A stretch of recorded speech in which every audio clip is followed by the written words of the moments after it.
I know, this statement sounds a bit stupid, and maybe it is, but let's think about shovelware together for a bit. What is it really? Does it not exist anymore? What's the difference between a bad game and shovelware? What were the golden times of it? Who is the biggest shovelware publisher? And so more. That's a lot of questions. Shovelware games in one way were spying on uninformed people to buy them through different ways. Attach yourself to a franchise that people want games from or would be interested in. Licensed games were known for being really bad. Secondly, appear cheap. Nobody goes to the store to randomly buy a $60 game. Back when you mostly bought your games in stores, you knew what you were looking for, but sometimes you would have these things here. In Germany we call them die Spielepyramide, because it's a pyramid full of games. Sometimes you would have only great games in them for a cheap price, but other times the store would just put random games onto them for cheap.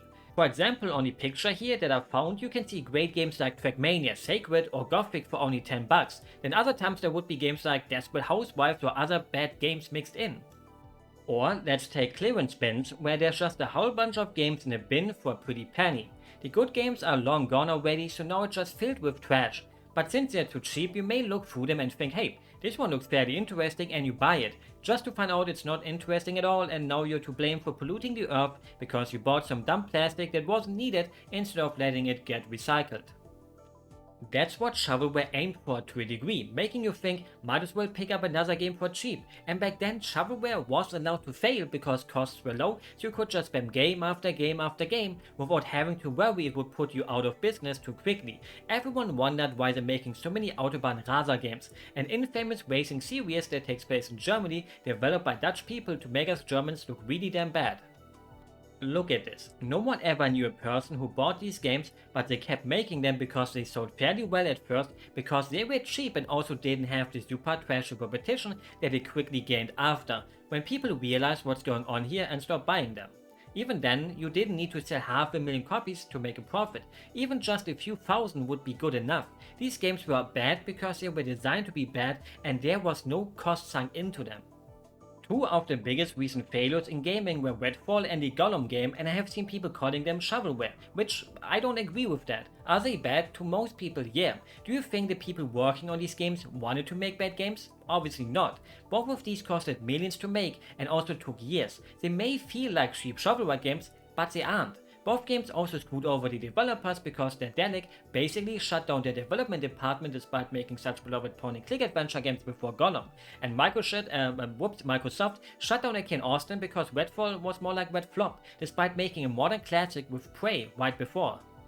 That's all it takes nowadays. Back in the day though, you could develop a bad PlayStation 2 game on purpose in a couple of months for cheap and release it for cheap too, and somehow break even or maybe even gain from it. Shovelware devs were probably coming into their cargo shorts when they saw Nintendo announcing the Wii, because unlike Sony or Microsoft, they didn't go for better graphics which blowed up the development costs. They could just keep releasing the same games they made for the PlayStation 2 also on the Wii. Sure, shovelware also existed on the PlayStation 3 and 360 still, but over the years it became less and less, at least physically. Another thing that was a thorn in the eyes of them was also the internet. Social media and especially YouTube were on the rise. Now whenever you were interested in a game, you could just check it online instantly on your phone. Back then you could still get fooled by the cool cover or all the fancy PR speak on the back of the box. Not possible anymore. Unless you have kids and they really love Paw Patrol, so they beg you to buy them those games from it.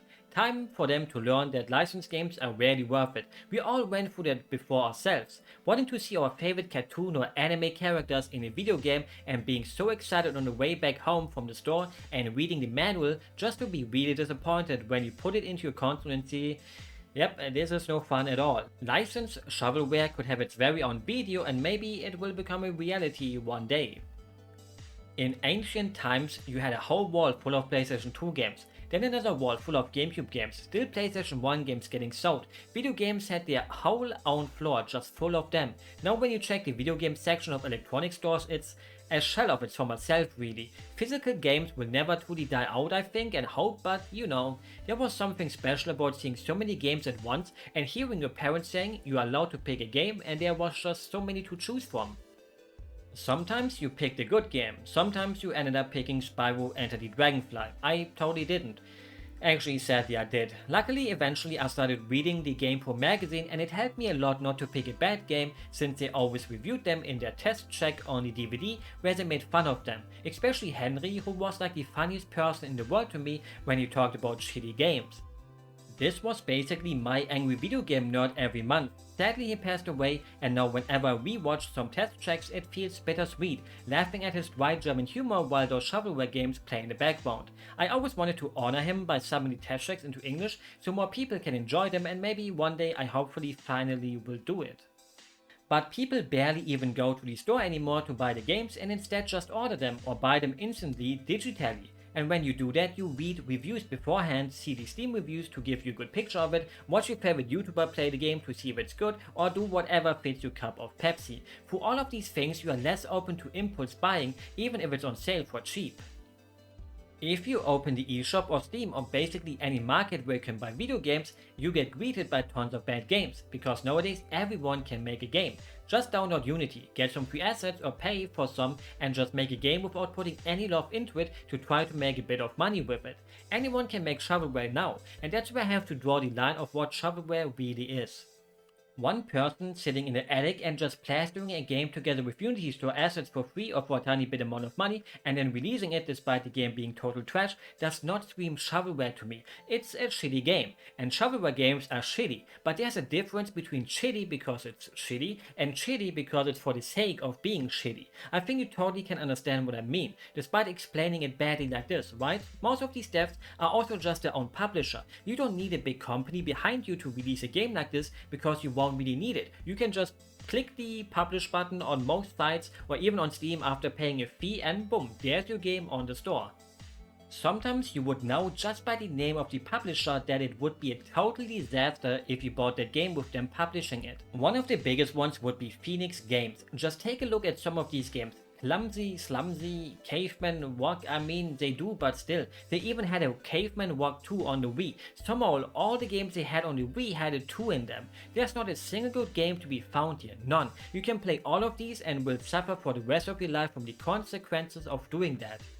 Also, they use the Destiny Island from Kingdom Hearts on the cover of the Peter Pan game. I mean, it's kind of fitting since Peter Pan is in that game, so I'm sure Square Enix gave them the permission for it, right? Square single-handedly could have sued them out of business most likely to stop the shovelware, but I guess they didn't know, or didn't care.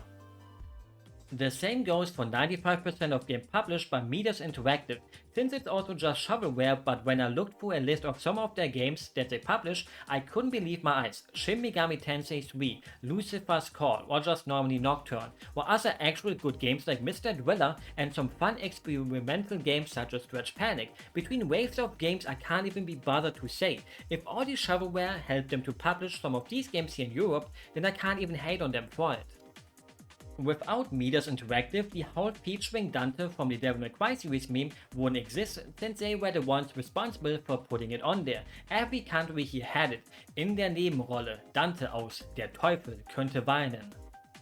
Instead of using their usual name though, they published it under their new company called Ghostlight, which was mostly for anime games. Probably not to poison the well too much because they were known for those bad games, which goes right out of the window when you look at the list of games and see they followed up Persona 2 on the PSP with Hungry Giraffe.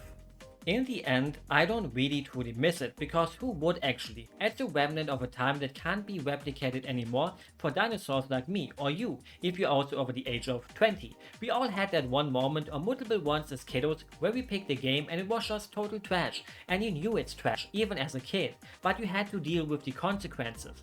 Playing that game till you could get a new game in a month or two, unless you were a spoiled brat that would get tons of video games. It was like a rite of passage. It's just me longing for a time that doesn't really exist anymore. Wouldn't it be great if we could go back in time, not because of all the doom and gloom in the world, but because we just want to experience games in the late 90s and early 2000s again, and maybe stop 9/11 at the same time. I sound like a total boomer, but I'm not one. I loved video games back then and still do now. I get why boomers are the way they are though sometimes, looking back at things and thinking even the bad things back then were better. Because shovelware never truly left, it just changed a bit, but it lost its soul doing it. Seeing shovelware on a digital shelf like the eShop with AI art on the cover, just take a look at the eShop, there's tons of really obvious AI art getting used, just doesn't hit the same as seeing some shovelware on an actual shelf with the worst cover they could have created. With that said, I hope you enjoyed this little general look at what shovelware once was. Maybe you can tell me if you ever picked a really bad shovelware game when your parents allowed you to pick a game from the store or flea market in the comments. It happened to all of us, after all. No shame in saying you really wanted to have that Mickey Mouse game for the GameCube because you thought Mickey Mouse is the coolest mouse around. Said no one ever. I never knew a single Mickey Mouse fan in my life. I personally always enjoyed Donald Duck way more too. Have a good night, a good day, or whatever fits your time zone. Bye bye.